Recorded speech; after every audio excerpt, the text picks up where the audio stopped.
Mga kabayan, kayang i-detect ng Chinese Air Defense Radar ang B-2 Spirit bomber ng US. Ang eroplano na ito ay mahirap ma-detect ng radar dahil sa kanyang pagka-stealth na design. Pero bago natin alamin, please like nyo muna ang video at mag-subscribe. Maraming salamat po. Ang B-2 Spirit bomber ay isang bomber ng US na kinatatakutan ngayon ng maraming bansa dahil sa kanyang pagka-stealth na design.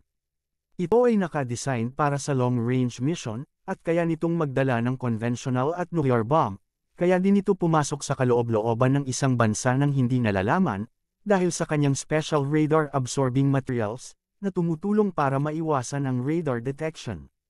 Ang tanong dito kung kaya ba talaga ng B-2 Spirit bomber na makapasok sa kaloob-looban ng airspace ng China nang hindi na-detect ng kanilang air defense radar. Ito ang sagot. Hindi, dahil walang stealth aircraft na totally invincible sa radar. Ang special radar-absorbing material ng B-2 Spirit ay para lamang pahirapan ang radar na ma-detect at ma-identify nito.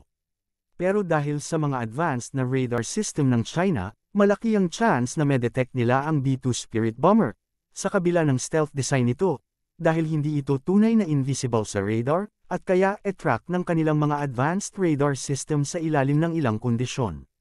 Ang stealth technology ay dinisenyo lamang upang bawasan ang posibilidad na matukoy, at malaman kung anong uri ng aircraft ang lumilipad sa himpapawid.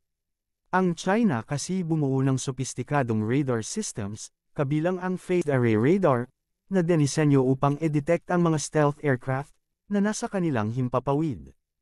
Ang Sky Eye system ng China ay bahagi ng isang estratehiya nila upang lumikha ng isang seamless radar detection network na may kakayahang i-detect ang B-2 Spirit sa layo na mahigit 100 miles. Kahit may kakayahan sila na ma-detect ang B-2 Spirit, hindi ibig sabihin na kaya na nila pigilan ito na makapasok sa kanilang airspace. Marami din namang paraan para makapasok sa lugar na may maraming air defense radar na hindi namamalayan ng kalaban, tulad ng pagpaplano ng misyon at paggamit ng mga jamming device para i-paralyze ang radar detection, pagdaan ng mga piloto sa mga ruta na malayo sa lokasyon ng mga radar, pagdaan sa likod ng mga bundok na hindi nahahagip ng signal ng radar, at pagpasabog ng mga air defense radar para walang sagabal. Hindi pa naman kumpirmado kung kaya talaga i-detect ng mga radar ng China ang B-2 Spirit bomber, dahil wala pa namang record na na-detect talaga niya. Kahit Iran na may maraming advanced na radar, hindi rin naka-detect. Imposible naman na naubos na ng Israel ang kanilang air defense radar, bago pumasok sa airspace ng Iran ang B-2 Spirit.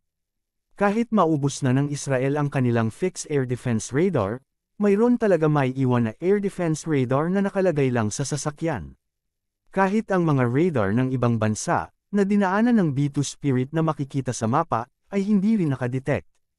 Kaya talagang kakaiba ang aircraft na ito, may mga nakatagong maraming sekreto ang bomber na ito, kaya sobrang mahal.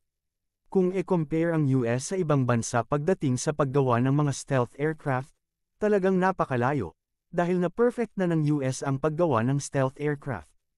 US kasi ang unang gumawa ng stealth aircraft kaya na-master na nila, di tulad sa ibang bansa na gamaya lang.